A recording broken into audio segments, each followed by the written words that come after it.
अहम खबर देंगे आपको। साबिक champion T20 Australia T20 world cup से बाहर।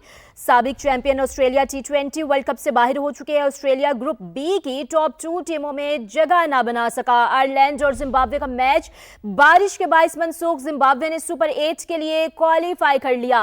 साबिक champion Australia T20 world cup से बाहर। ऑस्ट्रेलिया ग्रुप बी के टॉप 2 टीमों में जगह ना बना सका। आयरलैंड और जिम्बाब्वे का मैच बारिश के बायस मनसूख हो गया। जिम्बाब्वे ने सुपर 8 के लिए क्वालिफाई कर लिया।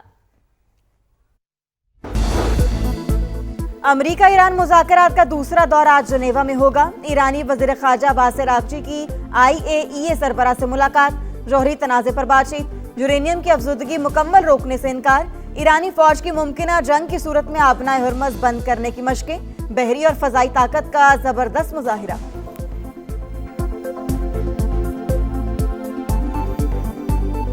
और अब आपको लिए चलते हैं इस्लामाबाद, जहां रिपोर्टर कॉर्नर में Sumera Khan, editor reporting north Khalid Azeem Chaudhry और नुमाइंदा टिका खान सानी मौजूद हैं।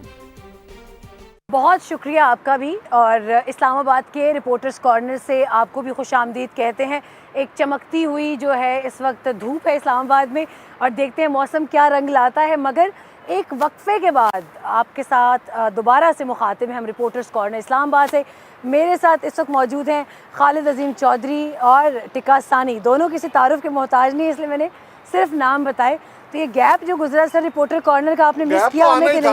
आप हमें यहाँ छोड़ के बांग्लादेश की पुरफजा जो वो इलेक्शन वहाँ पे उनको कवर करने के लिए चले गए। लेकिन एक बात तो मैं कहूँगा कि जो कवरेज आपने वहाँ पे की, जितने इन डेप्थ आपने वहाँ पे उसको कवर किया, इवेंट्स को कवर किया, उसका वहाँ एनालाइज किया, वहाँ के लोगों से बात की, कोई अशरे अशीर भी नहीं है किसी और चैनल पे उसका।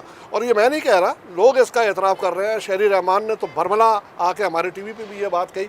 Appreciation to you. लेकिन बहरहाल उसमें आप हमें ये बताएं कि आपका एक्सपीरियंस कैसा रहा, आपने क्या देखा वहाँ पे, और क्या आप समझती हैं कि ऐसी चीज़ है जिसका जिक्र होना चाहिए? सर सबसे बड़ा जिक्र तो मैं being a journalist I think ये करना चाहूँगी कि with all the guidelines of our management भी बहुत एक पुरवकार अंदाज में हमें कवरेज का कहा गया था। हमने कोई हैप हैज़र्ड काम नहीं किया, हाइप्स नहीं क्रिएट किया अननेसेसरी, और एक ज़िम्मेदारी के साथ जर्नलिज्म वहाँ पे किया, जो कि तकाजा भी था।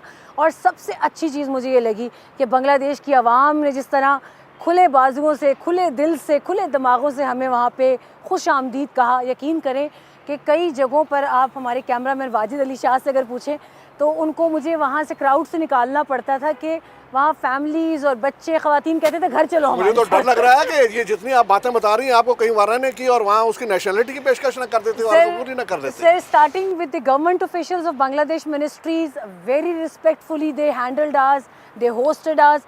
किसी एक जगह पर भी ये नहीं लगा कि वो हमसे तंग पड़ रहे हैं। उन्होंने डे इन डे आउट हमारे लिए अपने आप को हाजिर रखा। उनकी फैमिलीज़ हमें आई मिलने, और मैं हंसती बार बार इस बात पे हूँ कि हर बंदा चाहता था कि हम उसके घर जाके या नाश्ता कर लें, खाना खा लें, चाय। टिक्का साहब ये ना कहें कि जी आप दोनों आपस में लगे हुए हैं, इनसे भी बात करते हैं। लेकिन बहरहाल आपने बात वो एरिया भी देखा हुआ है बांग्लादेश का। मेरा बड़ा शॉर्ट सा विजिट था, लेकिन मैं वो बड़ा भरपूर विजिट था, और मैंने तो बहुत जगह देखी है बांग्लादेश वहाँ पे उसकी जो है मैंने विजिट की हुई है। लेकिन बहरहाल अभी इलेक्शन के रिजल्ट तो सामने आ चुके हैं, सारा कुछ है। एक तो चीज़ें जो है ना मैं रिकॉर्ड पे लाना चाहता हूँ, बहुत पुरअमन इलेक्शन, वहाँ पुरअमन इलेक्शन हुए हैं, वहाँ उन लोगों की पार्टिसिपेशन भरपूर थी। और एक चीज़ जो है वो हमें माननी पड़ेगी कि वहाँ की एस्टेब्लिशमेंट जो रिजल्ट चाहती थी वो रिजल्ट उसको वहाँ पे मिले हैं, और without loss of life sir. और उसका ट्रम्प कार्ड जो उनका था, उन्होंने जो अवामी लीग को बैन किया है वहाँ पे, वो ज़ाहिर है उसके लीडर बैन थे, उसका वोटर बैन नहीं था। तो उस वोटर ने अपना सारे का सारा वजन जो है वो BNP के पलड़े में डाला है, क्योंकि उनको पता था कि उनका टारगेट जो है उन्होंने ये मुकर्रर किया कि जमात इस्लामी को नहीं जीतने देना। जमात इस्लामी पाकिस्तान की पहचान। I met the leadership of Jamaat Islami भी बहुत शफीक इंसान है, वो वाकई शफीकुर रहमान है। लेकिन एक बात है कि जिस तरीके से ऑल इंक्लूसिव इलेक्शन हुआ है माइनस अवामी लीग, उनके लोगों की जानिब से ये कोशिश मैंने देखी है कि किसी तरह इस सुकून को ख़राब किया जाए। इतना खूबसूरत और पुरअमन इलेक्शन मैंने देखा नहीं कभी, तो बड़ी खुशी भी हो रही है। अच्छा बहरहाल आपकी बात बिल्कुल ठीक है, लेकिन मैं फिर यही कहूँगा कि वहाँ पे जो उनका प्लान था उसके मुताबिक उनको रिजल्ट मिले हैं, और उसमें वो सारे यानी विन विन पोजीशन में सारे। एक छोटी सी चीज़ क्विकली मुझे बताइएगा, क्योंकि आप तो जा चुके हैं।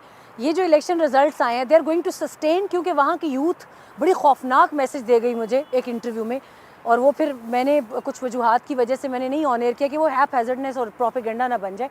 उन्होंने ये बात ज़रूर की कि 100 दिन से ज़्यादा हम नहीं देखेंगे कि हमारी रिफॉर्म्स अमल में आती हैं कि नहीं। जी बिल्कुल, उनका रिफॉर्म एजेंडा जो है वो सामने लेके आए हुए हैं, जिसमें सबसे बड़ा एस्पेक्ट जो है वो एंटी करप्शन है। जुलाई और election माफ़ी चाहता हूँ, बीएनपी की जो मौजूदा क़यादत है उसके अपने ऊपर करप्शन के इल्ज़ामात हैं।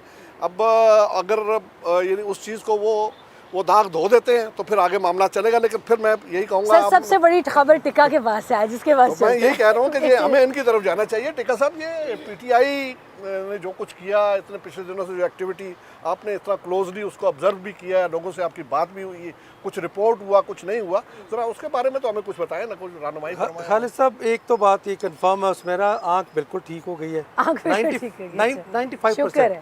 और डॉक्टर्स बड़ा तसल्ली बख्श उनको दिखाया गया, जो वालिदीन हैं उनके साथ एक और ऑप्टोमोलॉजिस्ट बैठा हुआ था, उस वक्त बिल्कुल ठीक थी। उसके बाद जब वहाँ से नशिस्त उठी आके अल्लामा नासिर अब्बास और बैरिस्टर गौहर भी वहाँ मौजूद थे, जब पिम्स में उन्हें ब्रीफ किया गया। तलाल चौधरी के मुताबिक तो ठीक से भी कुछ ज़्यादा हो गई है, जवान जैसी आंख है, बल्कि इसको मुकाबली नज़र कहना चाहिए।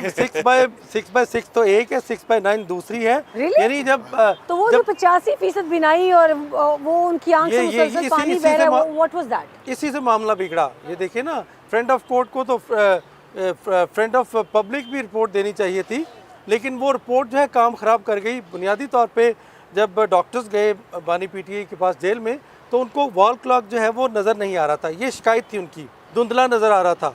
और उसके बाद फिर क्या हुआ, जब ट्रीटमेंट स्टार्ट हुआ, बड़े अच्छे तरीके से इंजेक्शन लगा, उनकी मर्ज़ी से लगा, साइन हुए, उसके बाद आँख जो है वो सुइयाँ भी नज़र आई। कल धरना ख़त्म होते होते रह गया। परसों भी जब अल्लामा नासिर साहब आए, उन्होंने कहा बकरा दे, शुक्राने के नवाफल पढ़े। ये तो क़यादत थी जो सोच रही थी, लेकिन अलीमा खान ने शायद रोक दिया। कल का जो इंटरव्यू नदीम मलिक साहब को दिया है अली अमीन गंडापुर ने, वो मामला सामने आया और उसमें उन्होंने उसमें उन्होंने तो उड़ा के रख दी हर चीज़। देखें, उसमें सबसे बड़ी चीज़ ये है, 26 नवंबर का उन्होंने जिक्र किया। 24 नवंबर को जो एहतजाज शुरू हुआ था उसका फेस था अली अमीन गंडापुर।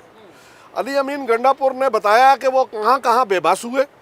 उन्होंने बताया कि हाँ, आपने शायद रिपोर्ट किया था कि वो जो बैरिस्टर सैफ थे उनके जरिए इमरान खान ने मैसेज भिजवाया कि वहाँ संगजानी पे रुक जाएं। मोहतरमा बुशरा बीबी जो है, उन्होंने कहा कि नहीं, हम नहीं रुकेंगे। आगे आए और सारा मामला ये तो टिका, उसमें उन्होंने नहीं, उसमें इंटरेस्टिंग चीज़ जो है, उसका सबसे बड़ा विलन जो जिसको करार दिया जा रहा था वो मोहसिन नकवी थे।